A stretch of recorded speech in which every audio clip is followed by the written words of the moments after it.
I am never going back. Don't take down scores. I am never going back. Then don't take down scores. I do what I do best. Take down scores. You do what you do best, trying to stop guys like me. I do what I do best. I take scores. You do what you do best, trying to stop guys like me.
The Heat screenplay precedes both pictures, the full-blown 180-page large form of it. And the very first time I wrote it was in the late 70s. Then I wrote it again after I did Thief. I didn't want to go back into the same arena.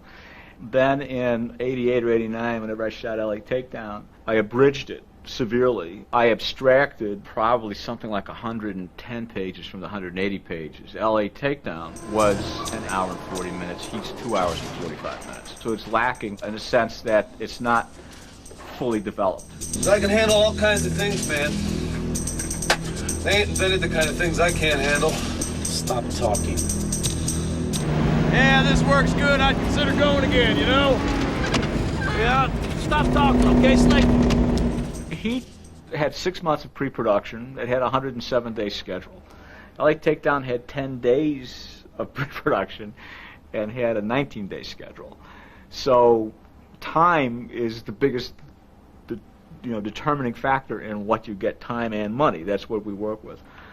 So to compare one to the other, and the experience is like kind of comparing freeze-dried coffee with, Jamaican Blue Mountain.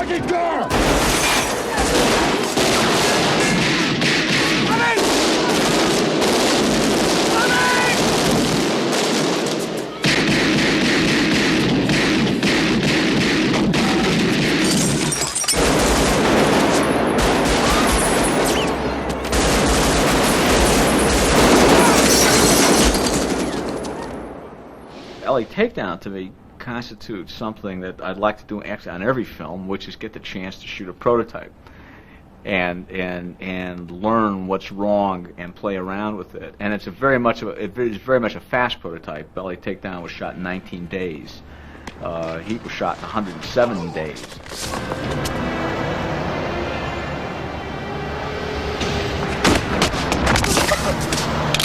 Hold it.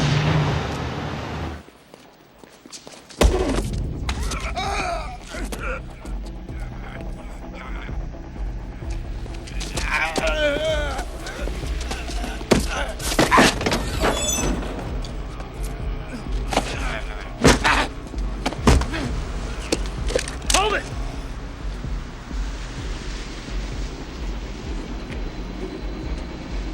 What was terrific about doing LA Takedown was being able to do, what people do in theater all the time, which is open a play for 4 weeks at the Long Wharf, in New Haven before you take it to New York City.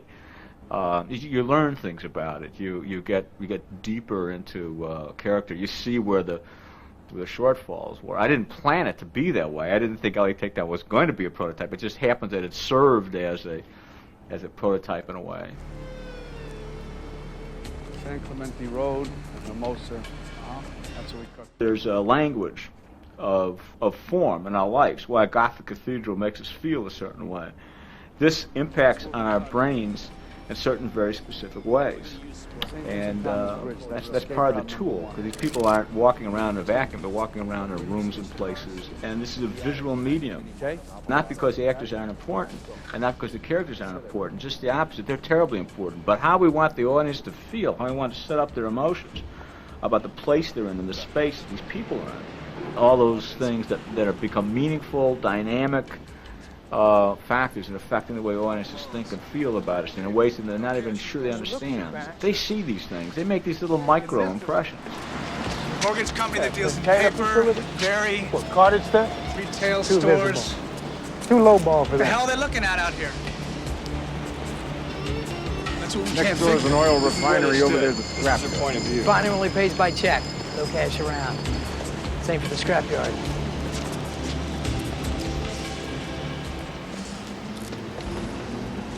Is this cruise something or is this cruise something? I mean, this guy is a mega blast.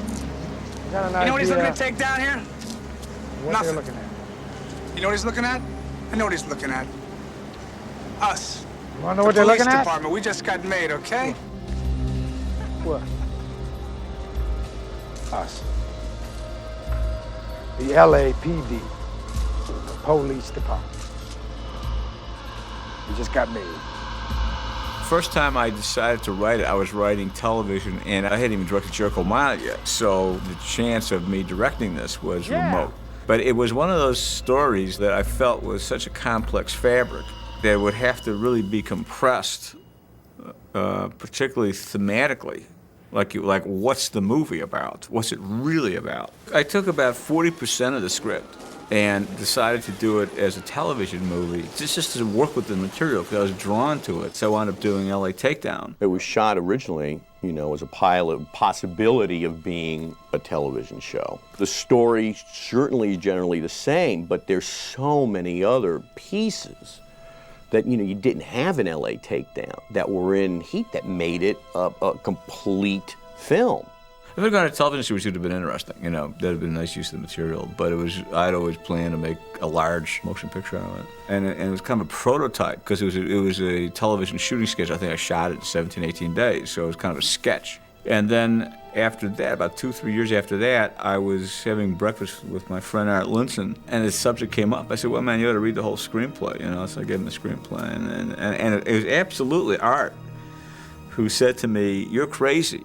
You should do this as a feature film right now. This should be your next film. And that was absolutely Art's encouragement that caused me to do it.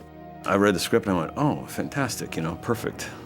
Bob De Niro for this villain, fantastic. And at the time, I said, I think we can get Bob to do this. Art went after Bob, I went after Al. Those were our first two choices about who should play these parts. Both guys said yes, and that was it, you know. And then I had, what was nice about it is that it had not been developed anywhere, and I owned my own material. So I had a screenplay, and we had a director, and we had a producer, and we had Bob and Al.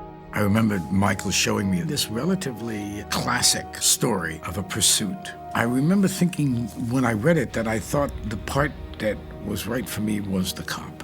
And so I was happy that he wanted me to play the cop. The style of Vincent Hanna is an Al Pacino style, you know.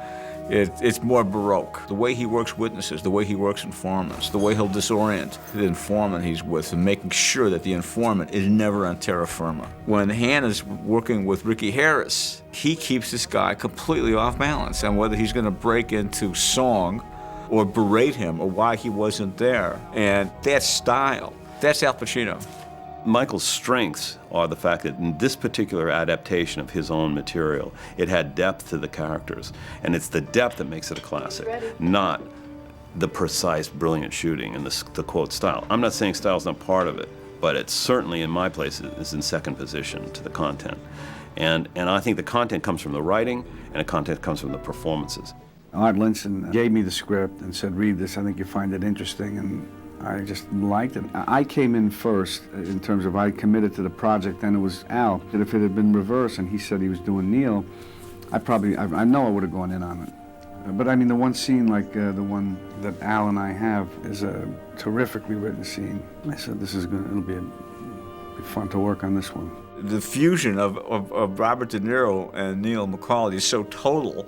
I can't imagine pulling those two identities apart and telling you why Bobby was right for it. He's committed to the rigidity of that, perspective. And it's a heartbreaking role. It's a tragic, tragic character. What was interesting to me and what's important is that he's autodidactic, he's self-taught, and he elected to have this rigid perspective. Because it's rigid, if he deviates from it, then the repercussions are rigid. And the reason for that is completely practical. It's no other reason, and that is because whatever you're attached to will make you deviate from the most efficient, practical actions. In his world, what he's doing, he feels justified in doing it. And the old thing with, with actors, acting is you always have to like your character, more or less. You have to justify what they're doing and feel that it's possible that they could do this, otherwise there's no point in doing it. It's a completely different kind of undertaking. Now, both exist on film. People see both and they make a comparison to it. For the people who work making a film, this difference is cosmic.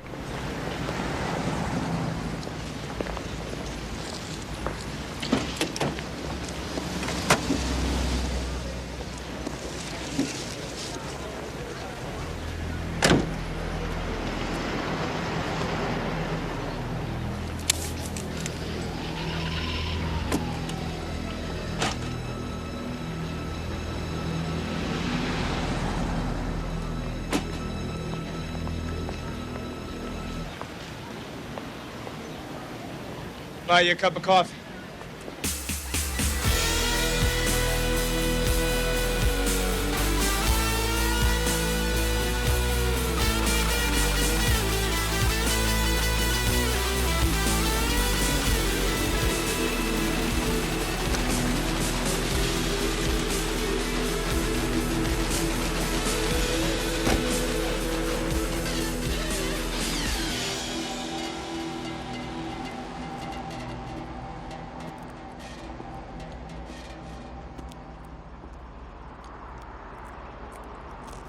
How you doing?